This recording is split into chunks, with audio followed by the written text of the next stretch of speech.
Тэгэхээр машин цагийн нэгдүгürt би мөнгөний дүн солигдох гэж байгаа юм байна гэж ойлголоо. Өөрөөр хэлбэл одоо бидний машин цагийн татаасын иргэдийн хамгийн их шүүмжилдэг асуудал нэг шүү дээ. Машин цагийн татаас яагаад жил бол нэмэгдээд байна. За нэг хоёр дахь асуудал нь бас иргэдэд тэр нөгөө одоо айгүй ойлгомжгүй асуудал байна. Энийг хэлчих ёстой юм шиг байна. Жишээлбэл цоошин хил ам хэрүүл цугаан болж 60 цахилгаан автобус авсан. Энэний өмнө нэг 10 хэд ингээ нийлээ 71 2 байх хэвээр. 2 жил болоогүйж одоо шууд засварын асуудал болоод зогсцсон гэх юм бол иргэд барьж идэв штэ дахиад. Цахилгаан автобус одоо дуусчлаа гэдэг тэгвэл. Ер нь бол яг хуу зарчмаар явах нь зөвлөдөө. Миний хувьд бол тархам эрчим хүч дэд бүтцгээл яхаараа даваа талаа орлогч би бол яг шууд амар түвшин орлогчид хариалагддаг. Тэгэл амар түвшин орлогч асуудал танилцуулаад явдаг. Тэрүүгээр явах нь зөв. Хоёрдугаарт хороодоор бас танилцуулах нь зөв. Энэ бол нэгдүгээрт хоёр эдийн засгийн асуудал ярьж штэ. Нэг нь нөгөө эрчим хүчний цахилгаан эрчим хүчний үн нэмэгдсэнтэй холбогдуулаад 47% зардал нэмэгдсэн байна. Хоёрдугаар асуудал нь илэгдлийн асуудал ярьж байгаа юм байна. Өөрөөр илэгдэл хоригдлын тооцож байгаа нь нөгөө эн чинь 8.5 жилийн хугацаанд юу нь байх хэвээр лайфтайм байх хэвээр батарей.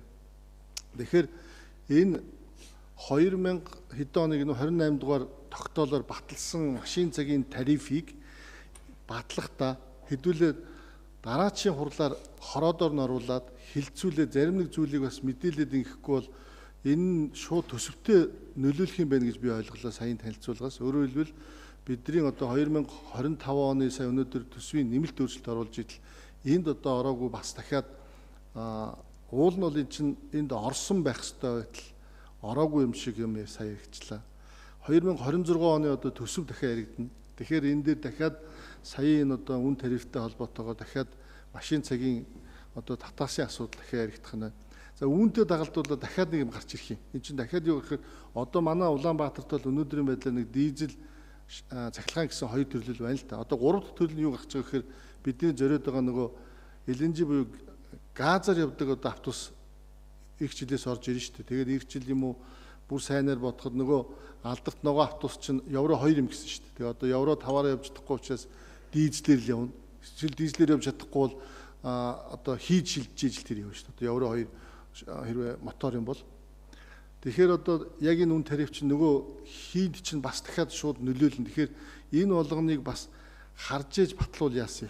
Эргэж нэг хэдүүлээ цуглаад нөгөө бүгдээрээ ирвэл буруугүй бүлээн усаар угаавал хэрэггүй гэдэг учраас одоо энэ танхимд нэг 10 эдхэн гишүүн төлөөлөгч байна. Тэгээд дахиж хороодороо оруулаад тэндээс санал дүгнэлтийг гаргуулад шаардлагатай бол одоо мэргэжлийн байгууллагуудын дүгнэлтийг хийгээд ингээд одоо оруулвал яасан бэ гэсэн миний зүгээр санал байна.